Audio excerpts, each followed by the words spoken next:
Hi, Laura.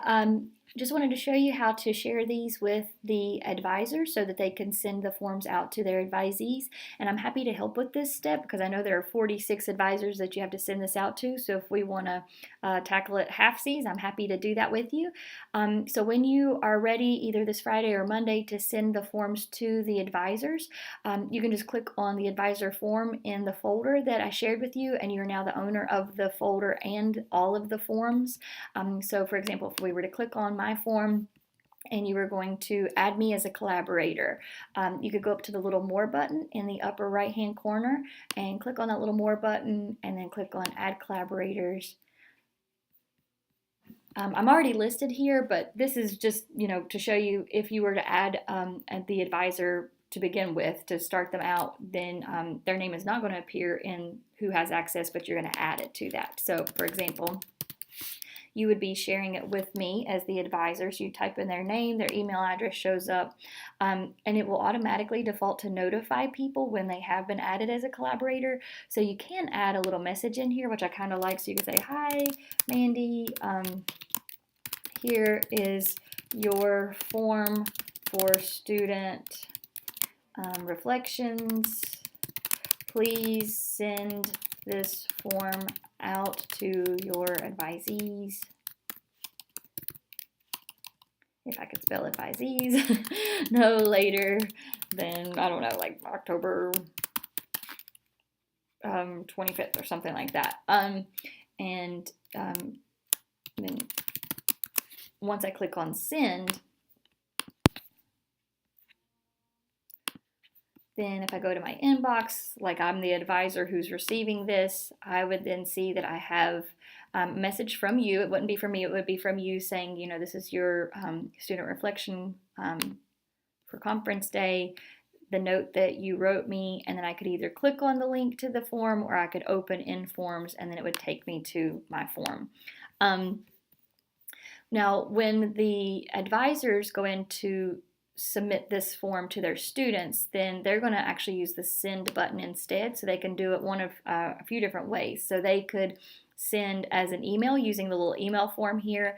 They could send it as a link. So they've got the link that they could include in an email and they can shorten it so that it doesn't seem so long and daunting to a student. So they could shorten the link, just include that in an email or maybe post it up on a board that they have for their advisees.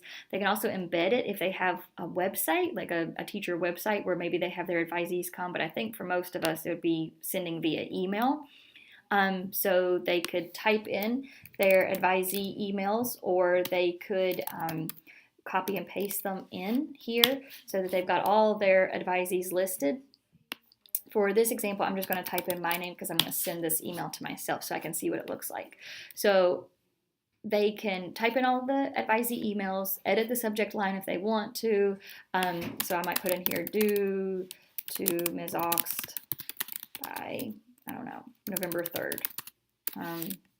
Or maybe complete by November 3rd because they're doing it online instead of submitting it to me by paper. So complete by November 3rd, so they've got the due date. And then I could edit the message that goes to them. I could say, hi guys, please complete this form by November 3rd. We will discuss at our meeting then. Let me know if you have any questions. So I can either choose to include the form in the email by checking that little box, or I can leave the box unchecked and then the email that I send would just include a link to the form. But I'm going to include the form in the email and then I'm going to click on send. So then when I go back to my inbox, I see, well, I gotta reload it.